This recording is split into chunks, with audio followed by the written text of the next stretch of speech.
जय श्री राम। नमस्कार दर्शक बंधु, बीरेन उपचार केन्द्र यूट्यूब चैनल को आपण मानक स्वागत जनाऊँगी। बंधुगण, आयुर्वेद जगत रे महौषधि रूप रे अदा विख्यात। कारण सबु प्रकार रोग रे उपकार अदा करि पारे। खाद्य रे यह एक प्रधान हजमकारी अटे। अदा को विभिन्न उपाय रे शोधन करी सुखाइला परे शुंठी बोली परिचय होइथाए। आदि जानिबा अदार समस्त प्रकार औषधीय गुण विषय। एबे जानिबा अदा को केउ केउ भाषा रे कौन कौन कही थांती। हिंदी रे अदरक, बंगाला रे अदा, पंजाबी रे अदरक, गुजराती रे आदु, तामिली रे इंजी एवं ओडिया रे अदा कही थांती। परिचय: यह एक कमल कंद विशिष्ट बहुवर्षीय क्षिप गछ अटे। एहार पत्र बाउंश पत्र सह भली होइथाए। ଏହା କନ୍ଦାକୁ ଅଦା ବୋଲି କୁହାଯାଏ। ଏହି ଗଛର ଉଚ୍ଚତା 1 ଫୁଟରୁ 3 ଫୁଟ ପର୍ଯ୍ୟନ୍ତ ହୋଇଯାଇଥାଏ। ଔଷଧୀୟ ଗୁଣ: ବେଦନାନାଶକ, ରକ୍ତଶୋଧକ, ଶୋଥନାଶକ, କଫ, କାଶ, ଶ୍ୱାସ, ଉତ୍ତମ ପାଚକ ଏବଂ ଦ୍ୱାରହାସକ ଇତ୍ୟାଦି ଔଷଧୀୟ ଗୁଣ ଥାଏ। କେଉଁ କେଉଁ ରୋଗ ଏହା ଭଲ କରିପାରିବ? ସର୍ଦ୍ଦି ଏବଂ ଧାଇ ରୋଗ। ତଟକା ଅଦା ରସ 5 ରୁ 10 ମିଲିଗ୍ରାମ ହଳଦୀ ରସ ମହୁ ସହିତ ସେବନ କଲେ ସର୍ଦ୍ଦି ଏବଂ ଧଇଁ ରୋଗ ଆରୋଗ୍ୟ ହୋଇଥାଏ। ଅର୍ଜିନ: ଅଦା ସହିତ ଲେମ୍ବୁ ରସ ଯୋଗ କରି ଖାଇଲେ ଅର୍ଜିନରେ ଲାଭ ହୋଇଥାଏ। ବାନ୍ତି: ଅଦା ରସ, ଅଳ୍ପ ମହୁ ଏବଂ ମୟୂର ପୁଚ୍ଛ ପୋଡ଼ା ପାଉଁଶ ସହିତ ସେବନ କଲେ ଅତିଶୟ ବାନ୍ତି ଭଲ ହୋଇଥାଏ। ବିଷନାଶ: ଅଦାରେ ବିଷନାଶ କରିବାର ଶକ୍ତି ରହିଅଛି। ତେଣୁ ବିଷମାନ କରିଥିଲେ ଅଦା ରସ ଉପକାର କରିଥାଏ।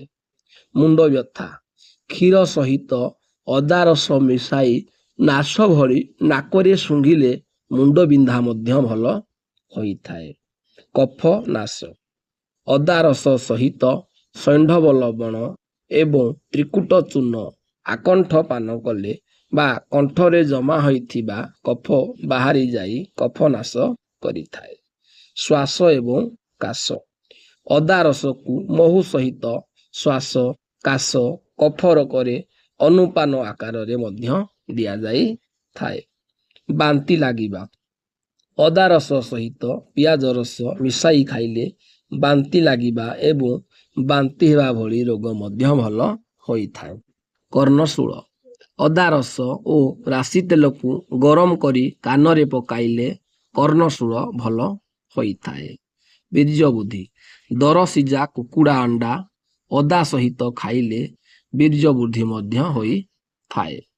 ଚମ ଛଡ଼ା: ଅଦା ରସ ଏବଂ ପୁରୁଣା ଗୁଡ଼ ସମାନ ଭାବରେ ଖାଇଲେ ହାତ ଏବଂ ପାଦରୁ ଚମ ଛାଡ଼ି ଯାଉଥିବା ରୋଗ ଭଲ ହୋଇଥାଏ।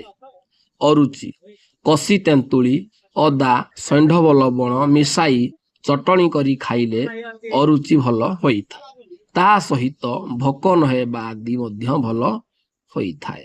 ଶୋଥ: ଅଦା ଏବଂ ପୁରୁଣା ଗୁଡ଼ ସମାନ ଭାବରେ ଏକାଠି ମିଶାଇ କ୍ରମଶଃ ମାତ୍ରା ବଢ଼ାଇ 1 ମାସ ଖାଇଲେ ଦେହ ହାତ ଫୁଲିବା ମଧ୍ୟ କମିଯାଇଥାଏ।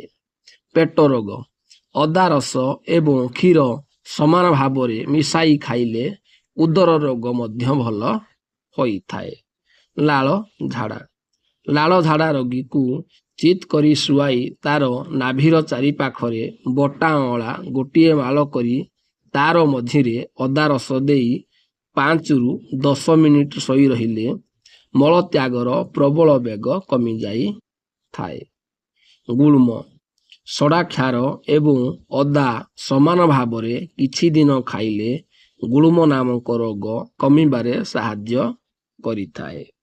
ବାତ ରୋଗ: ଅଦା ସହିତ ଲହୁଣୀ ମିଶାଇ ଖାଇଲେ ବାତ ରୋଗରେ ଆରାମ ମିଳିଥାଏ। ଅମ୍ଳ ରୋଗ: ଆୟୁର୍ବେଦିକ ମତରେ ଅଦା, ଗୋଲିମରିଚ ଓ ପିପଳିକୁ ତ୍ରିକୁଟ କୁହାଯାଏ। ଏହା ସହିତ ଅନ୍ୟାନ୍ୟ ମସଲା ଏବଂ ଚିନି ଯୋଗ କରାଯାଏ। ସମଶକରା ଚୂର୍ଣ୍ଣ ଓ ଶୁଣ୍ଠି ନାମକ ଔଷଧ ତିଆରି କରାଯାଏ। ଏହା ଅମ୍ଳ ରୋଗରେ ଭଲ କରିବାରେ ସାହାଯ୍ୟ କରିଥାଏ। କୋଷ ଟଣା। ଅଦା ରସରେ ମହୁ ମିଶାଇ ଖାଇଲେ ବୁକ୍ଷଣବାତ ବା କୋଷ ଟଣା ଆଦି ରୋଗ ଭଲ ହୋଇଥାଏ। ଏହିପରି ଆୟୁର୍ବେଦିକ ଭିଡ଼ିଓ ପାଇଁ ଭିଡ଼ିଓକୁ ଲାଇକ୍ କରନ୍ତୁ, କମେଣ୍ଟ କରନ୍ତୁ ଏବଂ ସାଙ୍ଗମାନଙ୍କ ସହିତ ସେୟାର ନିଶ୍ଚୟ କରନ୍ତୁ।